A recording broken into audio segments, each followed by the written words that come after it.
The humans were waiting in a loose semicircle, talking quietly among themselves.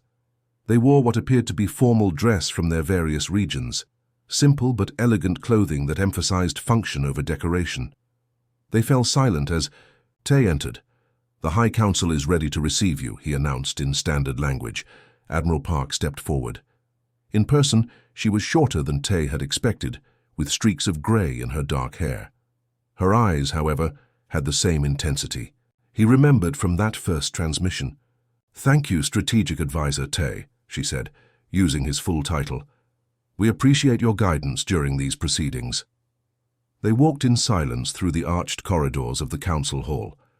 Tay could sense the humans taking in every detail, the soaring architecture, the historical markers embedded in the walls, the subtle security measures that had protected the Concord leadership for millennia.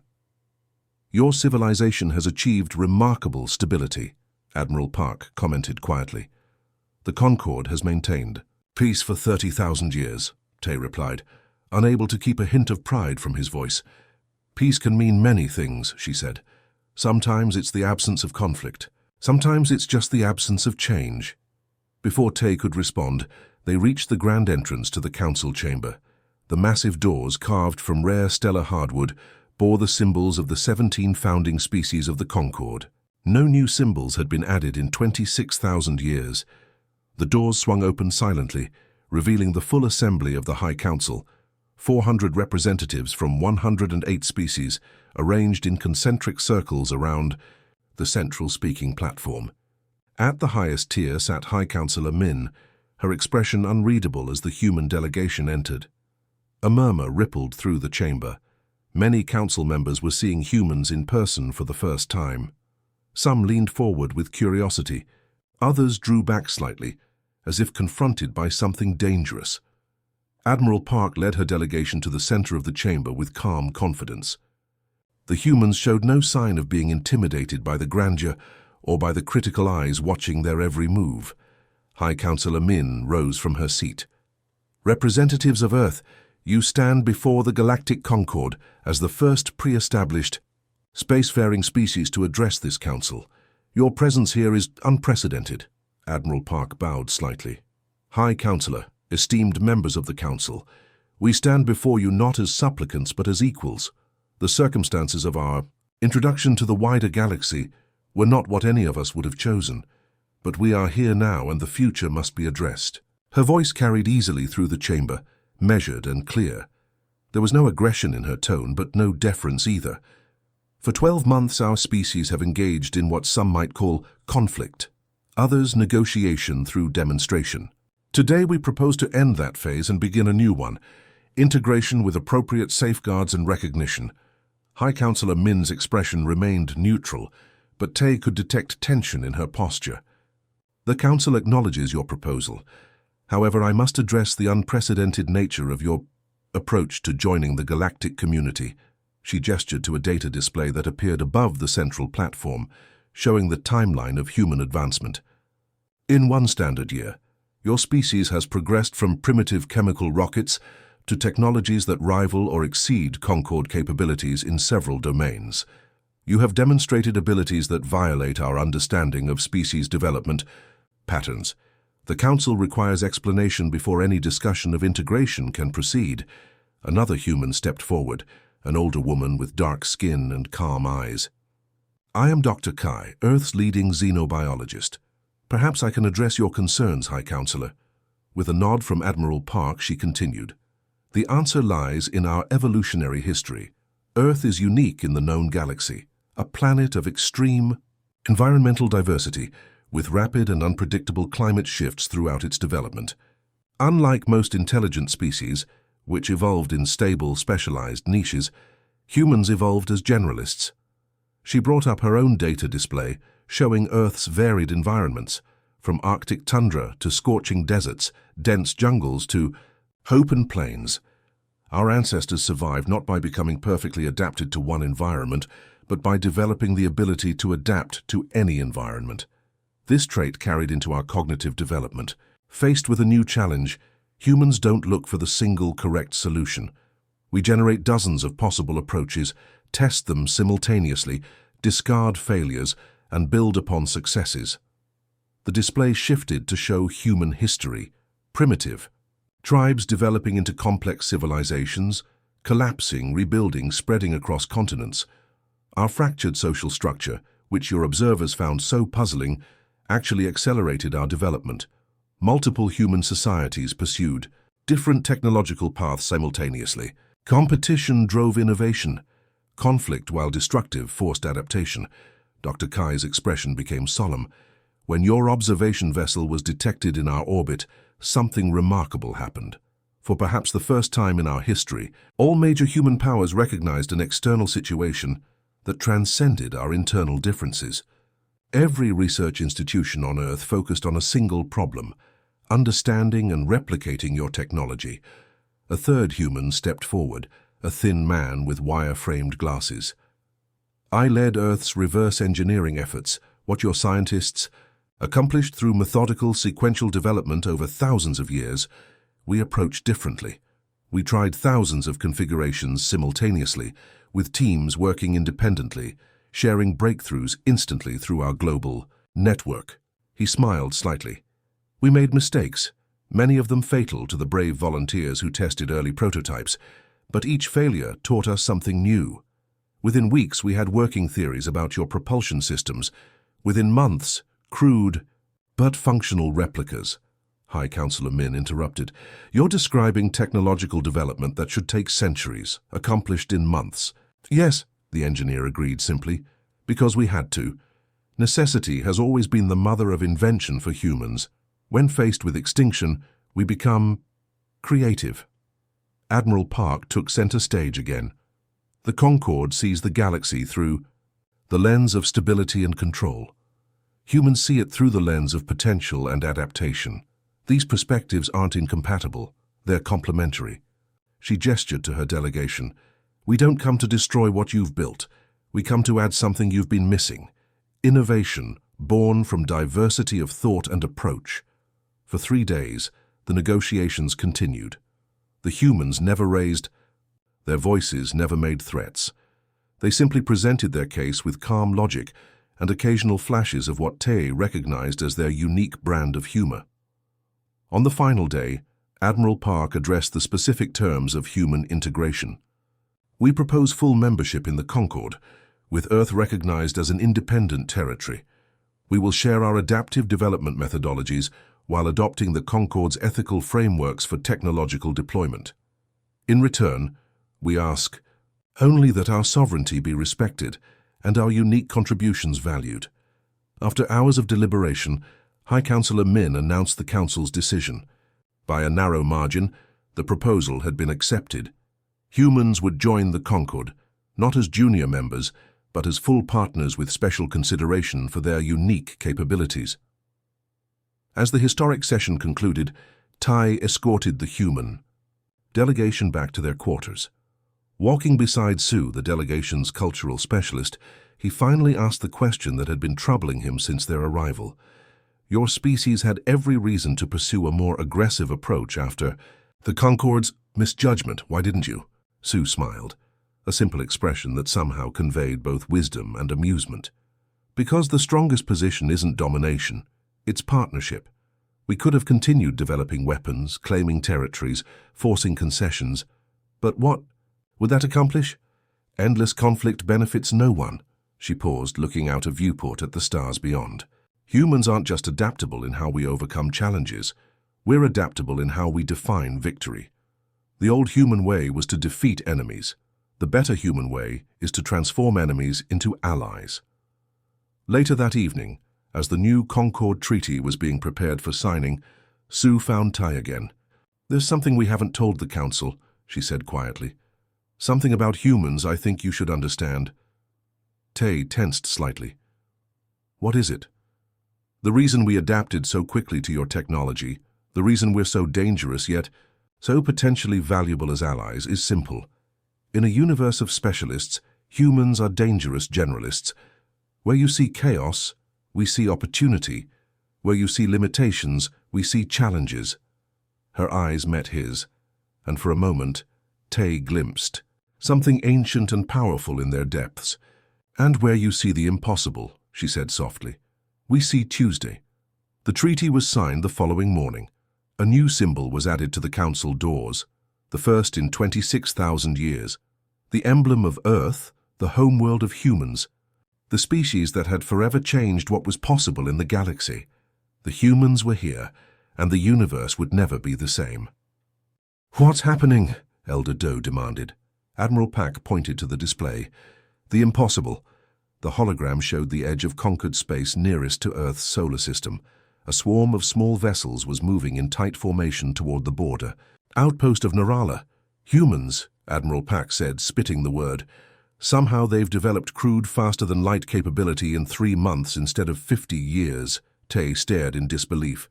"That's not possible, even with the technical data." They reversed-engineered our drive technology," interrupted the science officer. "Not perfectly. Their vessels are unstable and likely dangerous to their pilots, but they work. They're achieving approximately 18% of our standard FTL velocity." "How many ships?" Elder Doe asked. "Over 500, Admiral Pack replied grimly. "Small vessels, likely 1 or 2 humans per craft. Minimal weapons capability based on our scans, but..." He didn't need to finish. The implications were clear. Somehow humans had taken damaged Concord technology, understood it, adapted it, and deployed it at scale in a time frame that should have been utterly impossible. Tay moved closer to the display. "What's their target?" "Narala Station," replied the tactical officer. "It's a scientific outpost with minimal defenses. Population approximately 12,000. Evacuation? Impossible in the available time frame. Their approach was masked until they were already in the system." Tay watched as the swarm of human vessels surrounded the station. Based on their crude drive signatures, they should have been easy targets for even Narala's limited defense systems, but the humans didn't approach in any standard attack formation. Instead, they moved in seemingly random patterns, making targeting impossible. "They're using their smaller size and numbers as an advantage," noted the tactical officer with grudging respect. "We can't get a weapons lock." What happened next shocked everyone in the command center. Instead of opening fire on the station, the human vessels established a perimeter around it. A single ship broke formation and approached the main docking. "Bay, they've requested communication," reported the comms officer, in perfect standard language. Admiral Pack hesitated, then nodded. "Put it through." The holographic display shifted to show the interior of the human vessel. A single figure sat at the controls, clearly human, wearing what appeared to be a modified environment suit. The face shield was transparent, revealing features that seemed unremarkable except for the intensity of the eyes. "This is Admiral Park, of the United Earth Defense Force," the human said, voice calm despite the historical significance of the moment. "Narala Station is now under human protection. No harm will come to your people if you cooperate." Admiral Pack stepped forward. "This is an act of war against the Concord. Your species has no standing." The human interrupted. 3 months ago, your fleet entered our system and attempted to disable our planet's infrastructure. That was your act of war. We are responding in kind, but with one significant difference." The human's eyes scanned the faces in the command center, seeming to look directly at each person despite the vast distance. "We don't target civilians," Admiral Park continued. "Every person on Narala Station will be treated according to the humanitarian principles our own people have developed. We require only 2 things: access to your communication array to broadcast a message to your High Council, and the technical database from your central computer." For 6 hours, the command center monitored the situation as humans carefully, almost gently, took control of Narala Station. True to their word, not a single Concord citizen was harmed. The human forces maintained strict discipline, treating the station's inhabitants with unexpected courtesy. "I don't understand," Admiral Papp muttered. "They have every reason to be brutal, to exact revenge." Tay had been studying human history since his first assignment monitoring Earth. "It's consistent with their better nature," he explained. "Throughout their history, some of their most successful military leaders understood that cruelty creates resistance, while mercy can build bridges." The human broadcast to the High Council was brief and to the point. Admiral Park, standing in Narala's control center, delivered a message that would forever change the galaxy. People of the Concord, 3 months ago, you came to our world as would-be conquerors, thinking us primitive and easily subdued. Today we come to you not as conquerors but as neighbors, determined neighbors who will not be subjugated. We have captured this station to demonstrate our capabilities, but we will not harm its people. In 24 hours, we will withdraw, leaving everything intact except for the technical data we require. The Admiral's expression remained calm but firm. This demonstration is the only warning you will receive. Any further hostile action against Earth will be met with proportional response. However, we prefer a different path.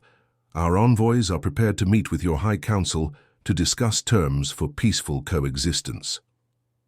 Over the next 2 weeks, similar demonstrations of human capability occurred at 6 other Concord outposts.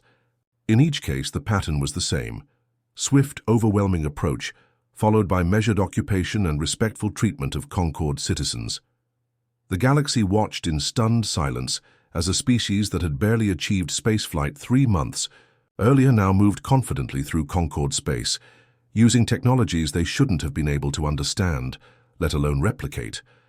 From his new position on the Emergency Response Committee, Tay found himself increasingly fascinated by human tactics. They never struck at heavily populated worlds or military installations where casualties would be high. Instead, they targeted communication hubs, research stations, and supply depots, maximizing strategic impact while minimizing loss of life. They're not fighting like a species at war, he noted during a strategy session. They're fighting like a species making a point. Admiral Pack, who had begun the crisis as a fierce advocate for military response, now seemed less certain. Their ships are faster every time we encounter them, their weapons more refined. They're learning at a rate that defies comprehension. The most alarming development came 6 weeks into what was now being called the human emergence. A Concord battlecruiser intercepted a human scout vessel near a populated system. Rather than surrender when confronted by the much larger warship, the human craft executed a maneuver that Concord physicists had long deemed theoretically possible but too dangerous to attempt: a partial phase shift during FTL translation. 13. Small craft seemed to flicker in and out of normal space, rendering the cruiser's targeting systems useless. Before the Concord vessel could adjust, the human scout had slipped past its defenses and escaped. They're not just copying our technology, the science advisor reported to the emergency committee. They're improving on it, taking risks we would never consider acceptable. Tay understood then what made humans truly dangerous. It wasn't their aggression or their technology. It was their relationship with the impossible. Where Concord species saw boundaries, humans saw challenges. Where the Concord avoided risk, humans embraced it. And now the galaxy was changing because of it. The Grand Hall of the Concord High Council had never been so quiet. For almost 30,000 years, this chamber had hosted the deliberations. That shaped galactic governance. Today, for the first time, it would welcome representatives of a species that had forced their way to the table. Ty adjusted his formal diplomatic robes, trying to calm his nerves. As the newly appointed liaison to the human delegation, he carried responsibility that would have seemed unimaginable a year ago. "Are you ready?" Elder Du asked, joining him in the antechamber. The old diplomat looked tired, the events of recent months having taken their toll. "As ready as anyone can be," Tay replied. "The humans arrived an hour ago. They've been waiting." "In the diplomatic quarters." Elder Du nodded slowly. "I've seen the delegation manifest. 7 representatives, 1 from each of their major continental alliances. Their leader is the same Admiral Park who led the Narala operation. A military leader heading a diplomatic mission," Tay observed. "That sends a message." "Everything they do sends a message," Elder Du said. "That's what makes them so effective." The great doors swung open, and a chamber attendant bowed. "The council is prepared. The human delegation will enter in 5 minutes." As Tay walked toward the human quarters, he reflected on the extraordinary year since his first detection of unusual energy signatures from the unremarkable yellow star. In 12 standard months, Humans had gone from a pre-spaceflight curiosity to a force that had fundamentally altered the balance of power in the galaxy. The recording showed a group hiking across salt flats, their faces shining with sweat, but expressions showing what appeared to be enjoyment. Enjoyment, in conditions that would cause heat death in most Concord species. "They're doing this for recreation?" asked Quan, the mission's youngest researcher. The disbelief in his voice matched the feeling throughout the observation deck. "Correct," Dr. Jin confirmed, "and that's not the strangest thing we've documented." She switched the display to underwater footage. These humans deliberately dive into their planet's oceans, an environment completely hostile to their physiology, using only primitive air containers. Some even hold their breath and dive without equipment. Director Han joined them on the observation deck, his face grim after 3 straight days of monitoring. "The High Council is demanding hourly updates now. Elder Du has convinced them these humans represent something unprecedented." He wasn't exaggerating. In the 2 weeks since the observation team had relocated to a safer distance after being detected, they'd compiled enough data to fill the Concord's central archives. Everything about humans defied conventional understanding of intelligent species. "Development. Show him the consumption data," Dr. Jin told her assistant. The display shifted to show humans consuming various substances. "They regularly ingest compounds that would be considered toxic to nearly every known sentient species," she explained. "This brown liquid contains a stimulant called caffeine. This one is alcohol, a poison they drink deliberately for its mind-altering effects. And these plants contain compounds that would trigger severe allergic reactions in most species, yet humans consider them delicacies." Director Han's eye membranes fluttered rapidly, a sign of extreme distress in his species. "Are they immune to all toxins?" "Far from it," replied Dr. Jin. "They're actually quite fragile in many ways. They can die from consuming the wrong plants or from tiny amounts of certain compounds. What's remarkable is that they've evolved to not just tolerate but actually enjoy substances that should, by all biological logic, harm them." The briefing continued as they moved through different aspects of human physiology and behavior. Their endurance capabilities were particularly alarming. Humans couldn't run as fast as many predator species, but they could maintain movement for hours, even days, outlasting stronger but less persistent creatures. In primitive times, they hunted by simply following prey until it collapsed from exhaustion, Dr. Jin explained. They called it persistence hunting. Most prey animals can outrun humans in short bursts, but humans just keep coming. The phrase sent an uncomfortable ripple through the observation team. "What concerns me most," said Yun, adjusting his cultural analysis display, "is not their physical attributes, but their response to threats." He pulled up footage from what humans called war zones, places of organized conflict between their nation-states. The scenes were chaotic and violent, showing behavior patterns that shocked even the most veteran Concord observers. "Most intelligent species develop beyond territorial violence as they advance technologically," Yun explained. "These humans have not.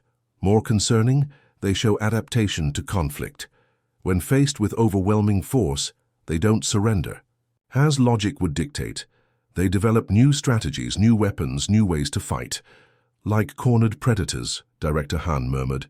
"Exactly," Yun agreed, "but with the intelligence to improve and adapt their response with each encounter. They've turned warfare into a science. The most unsettling evidence came from their historical records. Time and again, human civilizations faced disasters that should have ended them: plagues, climate shifts, resource depletion. Each time, not only did they survive, but they emerged stronger, with new technologies and larger populations. It's as if adversity fuels their development rather than hindering it," Dr. Jin said quietly. "The worse things get, the faster they adapt." On the 30th day of observation, the team witnessed something that elevated their concern to genuine alarm. The humans had begun testing new scanner arrays, methodically sweeping the orbital paths where the Concorde ship had previously been detected. "They're hunting for us," Director Han realized, watching the scan patterns. "They detected us once by accident, and now they're deliberately searching. With crude technology, yes, but with surprising effectiveness." More disturbing was how quickly the previously divided nations had begun sharing technology and resources in response to the potential threat. Ancient conflicts were temporarily set aside, military assets were pooled, a unified planetary defense strategy was emerging with remarkable speed. "They're unifying," Yun observed. "Just like that, a hint of an external threat, and suddenly their internal divisions mean nothing." The observation team's final discovery was the most alarming. Enhanced scans of human research facilities revealed experimental propulsion systems that shouldn't have been possible at their technological level. The humans were adapting principles they couldn't possibly fully understand yet, but somehow making them work through what appeared to be intuitive leaps and stubborn persistence. Based on their current rate of development, reported the team's technology analyst, they'll achieve crude faster-than-light capability within 50 years. That's 10 times faster than any other species in recorded history. Director Han composed the team's official recommendation to the High Council with a sense of foreboding. The humans represent a potentially serious concern to Concord security. Their rapid development, aggressive response patterns, and remarkable adaptability suggest they will not follow normal species integration protocols once they achieve spaceflight. As the transmission was sent, Dr. Jin asked the question that had been growing in everyone's mind. What exactly does the Council intend to do about them? Director Han's answer was not reassuring. There are those who believe preemptive measures may be necessary for the good of galactic stability. "You mean containment protocols?" Quan asked, his youth making him less cautious about voicing what others were thinking. "Potentially," Director Han admitted, "though I hope it doesn't come to that." From his monitoring station, Tay watched the humans continuing their scans for the observation vessel, their determination evident even from orbit. He couldn't help but wonder if the Concorde fully understood what they might be provoking. These humans didn't just survive, they thrived on challenges, and the Concorde might be about to become their biggest challenge yet. The Grand Hall of the E. Concord High Council gleamed with the soft blue light that had illuminated galactic decisions for 20,000 years. The circular chamber, designed to emphasize equality among the 17 founding species, felt unusually tense as the emergency session regarding Earth entered its 4th day. Tay stood at the witness podium, his voice strained after hours of testimony. Behind him, the massive data projection showed Earth spinning slowly, innocent-looking against the blackness of space. "In conclusion," he said, "while the humans possess technology far inferior to the Concords, their rate of advancement and response to potential threats suggests caution in our approach." Zhang had no answer. For the first time in his 300-year career, he had failed. The Concorde had failed, and somewhere on that blue planet, humans were learning from the encounter. Tay stood at the observation window of Concorde Station 7, watching the repair crews work on damaged vessels from what was now being called the Earth miscalculation. 3 months had passed since Commander Sung's failed operation, and the repercussions were still sending shockwaves through the Concorde. "You've been promoted," said a voice behind him. Tay turned to find Elder Du approaching, leaning heavily on his walking staff. "Congratulations, Strategic Advisor Tay." Tay bowed respectfully. "I take no pleasure in being right about the humans, Elder." "No, I imagine not." Elder Do joined him at the window. "The High Council is in continuous emergency session. They've never faced a situation quite like this." Below them, engineers swarmed over the hull of the flagship Peacekeeper, repairing damage from its hasty retreat through the debris field. 17 Concorde vessels had been damaged, though thankfully none seriously. The real damage had been to the Concorde's sense of invulnerability. "How bad is the information leak?" Tay asked quietly. Elder Du sighed. "Worse than we feared. When the Peacekeeper was briefly disabled by the debris impact, its data cores remained powered. The humans deployed some kind of primitive but effective intrusion program. They downloaded significant technical data before our systems could respond." "And Commander Sung?" Relieved of duty pending investigation. Elder Du's face showed no satisfaction at this, but his replacement may be even more determined to solve the human problem, as they're calling it now. A soft chime interrupted, them followed by the station's announcement system. All strategic advisors report immediately to Command Center. Emergency Protocol 7 is now active. They hurried to the Command Center, where chaos greeted them. Officers moved frantically between stations, voices raised in alarm. At the central holographic display, the new fleet commander, Admiral Pak, stood with his fists clenched at his sides. Commander Sung rose from the security section, his massive frame dwarfing Tai's slender build. The veteran of 300 peacekeeping operations fixed Tai with a gaze that had made hardened warriors tremble. "Caution!" Sung's voice boomed across the chamber. "What these reports describe isn't a civilization to be cautious about. It's a powder keg waiting to explode across our galaxy." He strode to the center of the floor, commanding the attention of all 400 council members. With a gesture, he changed the projection to show human military exercises. "Look at them," he said. Their first response to detecting our observation vessel wasn't diplomatic outreach, it was military mobilization. They don't even know what we look like, yet they prepared for war. Murmurs spread through the chamber. Sung had a reputation for hawkish positions, but his combat experience earned him respect. "The junior diplomat recommends caution," Sung continued, not bothering to look at Tay. "I recommend reality. This species has had 17 major global conflicts in just the past century. They develop weapons specifically designed to destroy their own kind. And now they're approaching faster-than-light capability." He changed the display again, showing the human experimental propulsion laboratories that had so alarmed the observation team.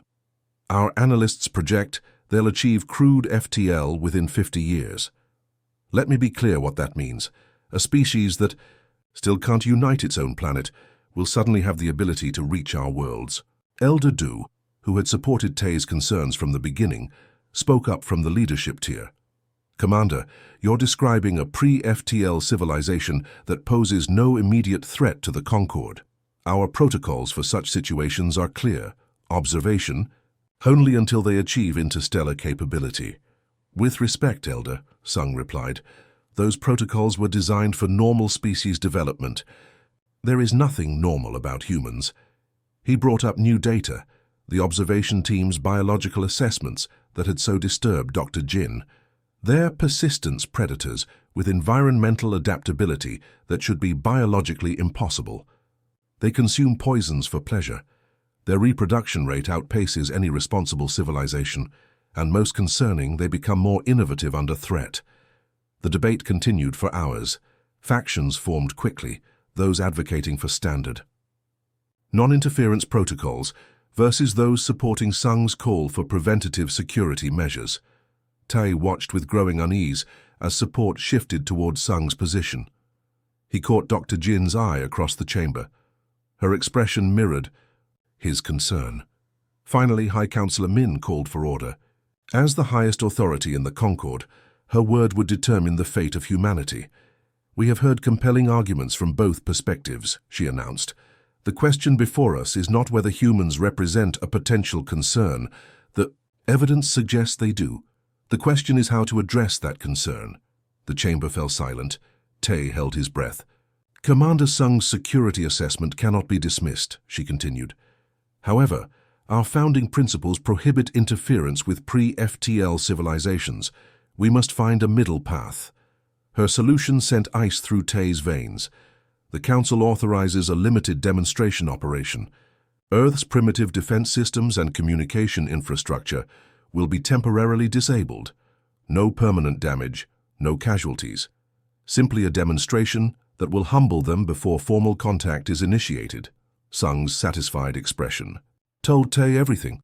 This wasn't about demonstration, it was about establishing dominance, breaking the human spirit before they could threaten the Concord's 10,000-year peace.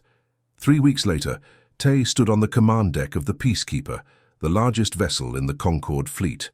Alongside 20 other ships, they prepared to enter Earth's solar system. Their mission, Operation Gentle Hand, the limited demonstration that would show humans their place in the galactic order. Commander Sung addressed the assembled fleet captains, his voice filled with confidence. "Intelligence reports confirm the humans have no defense against our technology. Primary targets are their satellite networks, ground-based military installations, and power distribution systems. Remember, this is a demonstration only. No permanent destruction of infrastructure, no loss of human life. He displayed the operation timeline. We expect total mission completion within 6 hours. The humans will experience approximately 2 planetary rotations without power or communications before we restore their systems and initiate first contact protocols. Tay, assigned as cultural advisor to the operation, couldn't shake his feeling of dread. Commander, with respect, I believe we're underestimating their response capability. Sung's dismissive laugh echoed through the command center. They have projectile weapons and primitive nuclear devices. We have gravitic shields and phase disruptors. This isn't a battle, diplomat. It's a lesson. The fleet entered the solar system. With confidence, their advanced drives allowing them to bypass the outer detection systems humans had frantically constructed. Everything proceeded according to plan until they reached Mars orbit. That's when the first surprise came. Commander! The sensor officer's voice was tight with confusion. I'm detecting satellites, hundreds of them, in a dispersal pattern around Earth. Sung frowned. The humans have barely established a presence on their moon. They don't have Martian satellites. The tactical display told a different story. Since the observation mission's departure, the humans had launched what appeared to be a crude defensive network. Small satellites positioned in concentric rings around their planet. They're nothing but primitive sensor platforms, Sung declared after analysis. Proceed as planned. The Concorde fleet moved forward, and the second surprise came. Without warning, the primitive sensor platforms detonated in coordinated sequence. Not as weapons, but as a dispersal mechanism for millions of metal fragments, creating an expanding debris field directly in the fleet's path. Evasive maneuvers, Sung ordered, but it was too late. The debris field wasn't dense enough to damage the ships significantly, but the countless impacts against their shields created an electromagnetic signature that lit up the fleet like a beacon. They've made us visible, Tay realized. They sacrificed their own satellites to reveal our position. Before Sung could respond, the sensor officer shouted again. Multiple launches detected from Earth's surface. The tactical display showed hundreds of missiles rising from the planet, primitive chemical rockets, easily intercepted by Concorde defenses, but their purpose wasn't to hit the fleet. They're not targeting us, the weapons officer reported with disbelief. They're targeting their own satellites. Tay watched in astonishment as humans deliberately destroyed their own orbital infrastructure, creating a secondary debris field that further complicated the Concorde's approach. They're denying us our primary targets, he said quietly. They're destroying their own communication network rather than letting us disable it. Sung's face darkened. Adjust targeting protocols. Move to secondary objectives. Ground-based power. Infrastructure. But as the fleet maneuvered through the debris fields to reach attack position, they discovered the humans had anticipated this as well. Power signatures across the planet were changing rapidly as facilities shut down in rolling sequence, presenting moving targets that confused targeting systems. They knew exactly what we would target, Tay said, the realization dawning. They studied our first ship and somehow predicted our entire strategy. 6 hours later, Operation Gentle Hand had become Operation Absolute Failure. Not a single primary objective had been achieved. The humans, through primitive but ingenious countermeasures, had forced the mighty Concorde fleet into a humiliating retreat. As they regrouped beyond lunar orbit, Commander Sung stared at the tactical display in stunned silence. The humans had done the unthinkable. They had outmaneuvered the most advanced military force in the galaxy, and they had done it by breaking every rule of conventional warfare. What now, Commander? Asked his second-in-command. The shimmering lights of the Galactic Concorde's monitoring station cast a blue glow across Tay's face as he leaned closer to his display. Something was different about the readings from the unremarkable yellow star and its third planet. Most of his colleagues had already left for the evening meal, but Tay couldn't tear himself away from the unusual energy patterns. Still obsessing over that backwater system. Director Han's voice made Tay jump. The senior diplomat's tendrils twitched with amusement at Tay's startled reaction. There's something different about this one, sir, Tay said, pointing to the fluctuating patterns. These energy signatures don't match any natural phenomena in our database. Director Han waved a dismissive limb. Likely just another pre-spaceflight civilization discovering atomic energy. We've seen it 100 times before. But the progression rate is, Tay began. Is nothing to concern the Concorde, Han interrupted. File your routine report and join the others for mealtime. That's an order. After Han left, Tay didn't head to the dining hall. Instead, he ran deeper analysis scans, capturing more data from the mysterious third planet. What he found kept him awake through 3 cycle shifts. These beings, these humans, weren't following any developmental pattern the Concorde had ever documented. They had gone from primitive radio signals to digital communication networks, spanning their entire world in less than one of their planetary centuries. The speed was unheard of. When Tay finally presented his findings to the monthly review council, most of the gathered officials reacted exactly as Director Han had, with dismissal. The Outer Arm monitoring stations are notorious for filing exaggerated reports, said Councillor Rim, not even bothering to examine Tay's data. Perhaps you're hoping for a promotion? The laughter that followed made Tay's skin flush with embarrassment. Only Elder Du, the oldest member of the council, didn't join in the laughter.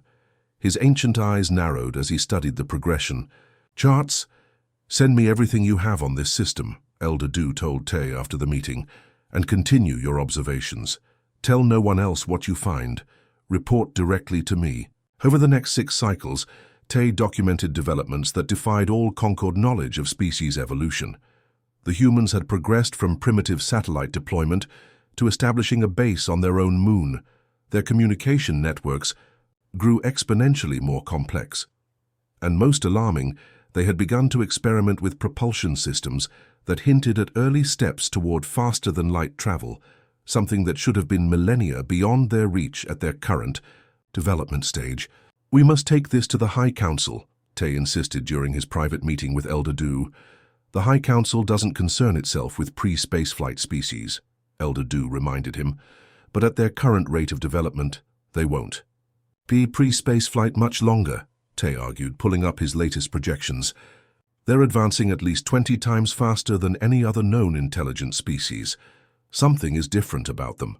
Elder Du's wrinkled face showed genuine concern as he studied the data. Such rapid advancement is typically unstable. Most species that develop too quickly destroy themselves before achieving true spaceflight. These ones might not, Tay said quietly. They seem to thrive on instability. They've had numerous planetary conflicts that should have destroyed their civilization, yet each time they emerge with new technologies and stronger than before. After a long silence, Elder Du nodded slowly. I will bring this matter to select members of the High Council. In the meantime, I'm authorizing a small observation team to study these humans more closely. 3 cycles later, Tay could hardly believe his luck when he was assigned as cultural liaison to the observation mission. The research vessel, cloaked with the Concorde's best stealth technology, established orbit around the blue planet. Dr. Jin, the mission's lead xenobiologist, was initially skeptical of Tai's concerns. That changed after just 1 planetary rotation of observation. These beings should not exist, Dr. Jin said, staring at the biological scans with disbelief. They survive in environments ranging from frozen wastelands to scorching deserts. They consume substances that would be toxic to most sentient life. Their physical endurance exceeds species twice their size. But what truly disturbed the observation team wasn't the humans' biological adaptability. It was their behavior patterns. These seemingly fragile creatures showed aggression and territorial responses typically seen only in apex predators. They're prey-sized creatures with predator instincts, Dr. Jin explained during the team briefing. It makes no evolutionary sense. Their bodies are remarkably fragile. No protective exoskeleton, minimal regenerative abilities, vulnerable to temperature extremes. Yet they behave as if they're the most dangerous species on their planet. More puzzling still was the humans' social structure.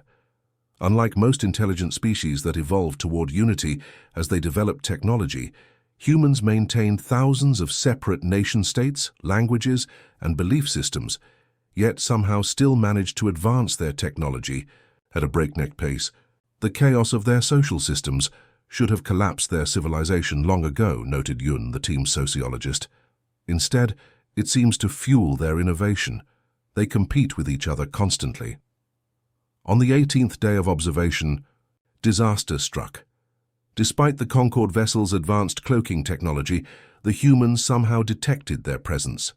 Within hours, the planet's nations, previously at odds with each other, began unifying their military forces against the perceived threat from above. Impossible, whispered Director Han, who had joined the mission after Tay's initial reports, were validated. Their scanning technology shouldn't be capable of detecting us. They didn't use technology as we understand it, Tay realized, reviewing the data. They noticed subtle gravitational anomalies caused by our ship's mass. They're using primitive methods, but in ways we never considered.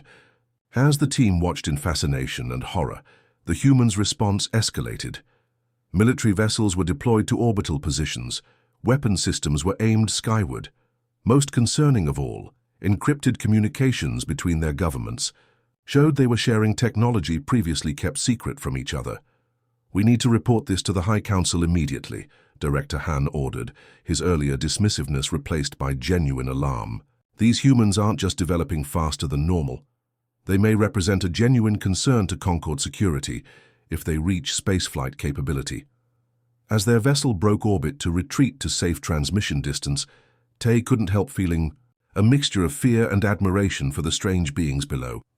Whatever the High Council decided, one thing was certain: the galaxy was about to change forever. The humans were coming. Dr. Jin stared at the holographic display, showing Earth from 12 different angles, her normally steady hands trembling slightly as she manipulated the controls.